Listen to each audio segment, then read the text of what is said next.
Okay, today we're going to talk about the notorious RBG, the definition of a social change maker. So you trace back the origins of Ruth Bader Ginsburg and her fight for feminist rights.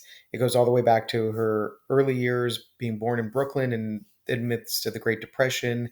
As a young Jewish girl growing up, she experienced a lot of discrimination, both for her gender and her religion and her faith. But that didn't stop her from excelling in school, where upon graduation from high school, she was accepted to Cornell, and her stellar academic work at Cornell made her one of only 9 women to be accepted into Harvard Law School out of a class of 500. It was at that time when she arrived at Harvard Law School as one of the first women to attend that she faced a lot of animosity being a woman. One of her male professors asked what she thought she did to deserve taking a spot from a man to be in that law school.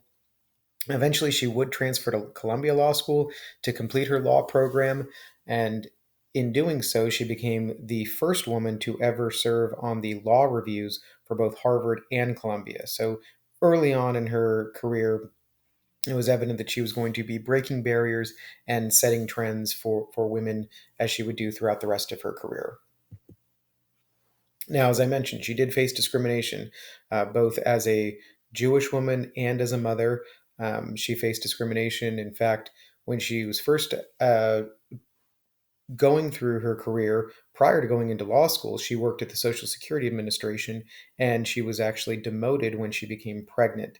This is something that would stick with her and always be present in her mind as she would go through on her later career, including a time where she hid a pregnancy until late into her term to avoid any kind of punishments at work. And as we look through her career um, on the bench, you can see that experience kind of shaping some of the judgments that would come later on.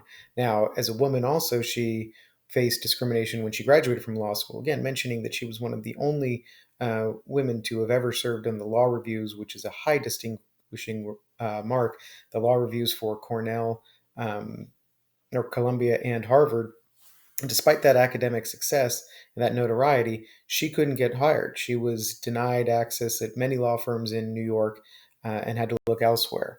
An opportunity would present itself when she gained a lot of fame for filing the lead brief in Reed versus Reed, a landmark case that challenged gender discrimination. In this case, the default position of the state to allow in state cases the man to be the default holder of the estate and executor of wills.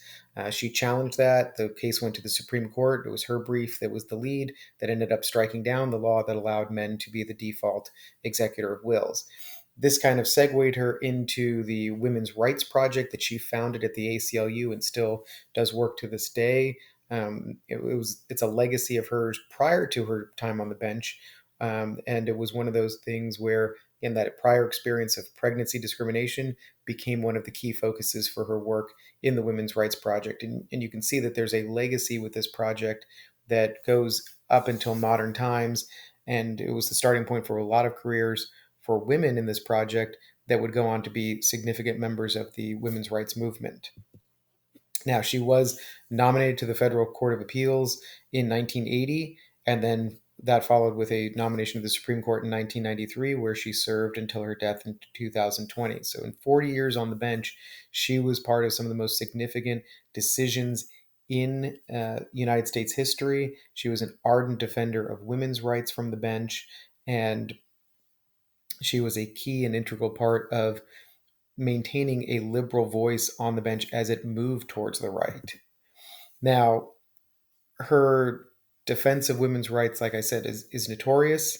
One of her most famous opinions was regarding the allowance of women in the Virginia Military Institute.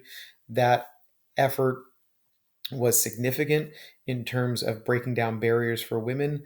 And then, in addition to her opinions that she wrote, she also dissented when there were numerous cases involving the conservative majority that she disagreed with. And it was her scathing critiques of conservatives in those opinions that really started to get her notoriety. And that's when a Tumblr account, kind of later in life for Justice Ginsburg, a Tumblr account started to chronicle these biting attacks on conservatism and her defense of feminism, and that gained her a whole new following among a younger generation of feminists. And this is where the notorious RBG persona and iconic nature started to really present itself. And this is where you see women wearing the collars like she made famous on her robe and presiding over cases, or putting her image on art or mugs. And it really opened up a whole new group of people to her activities, interactions, and her writings. And then what it comes down to is she is, by default, the very definition of a change maker. At every step of her career, she was a first among many to come after her, whether it was getting into law school, performing on the law review, um, taking on a new chapter in the ACLU, which at the time that she opened up the Women's Rights Project was heavily dominated by men, or then becoming an advocate on the bench for women's rights. She's only the second woman. She was only the second woman to be appointed to the Supreme Court after Sandra Day O'Connor, and now we see many more women sitting on the bench. So she is a champion of women's rights, and she inspired others to do so. And I close with this image, the "I dissent" remark that became tied to her imagery. And in the wake of her death, that simple phrasing and imagery became kind of a rallying cry for women across the country to fight for women's rights, to fight for women's issues. And we see it to this day, still being cited, despite that it's been over a year since her passing. Women are still using that remark, the "I dissent," and her image to fight against things that she would have championed, including the most recently the Texas abortion law, Senate Bill 8, which was recently passed and is being challenged through the court system. You see women at rallies against this bill citing the and using the "I dissent" imagery and language with that. So key thing for a change maker is that they are about not only improving the lives of others, but inspiring others to take on that mantle. And I think Ruth Bader Ginsburg is the epitome of a change maker.